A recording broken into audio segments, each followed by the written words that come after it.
குடும்பங்கிறது விட்டு கொடுத்தல்.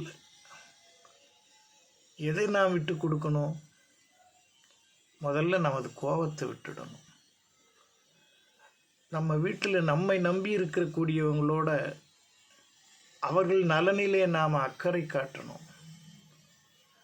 சில பேருக்கு எதை செய்தாலும் பிடிக்காது. நாம் எதை செய்தாலும் அவங்க குறை சொல்கிறதே வழக்கமாக வச்சுருப்பாங்க. ஆனாலும் நாம் அவங்களோட சேர்ந்து வாழ வேண்டிய கட்டாயமாக ஆகிப்போகுது. நித்தம் சண்டை போட்டுக்கிட்டு இருந்தோம்னா குடும்பத்தில் நிம்மதி இருக்காது.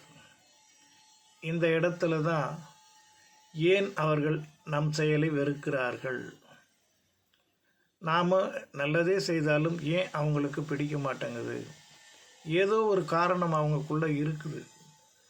அதை நேரடியாக வெளிப்படுத்துவதற்கு பதிலாக வேறு ரூபத்தில் அவங்க எக்ஸ்போஸ் பண்ணுறாங்க.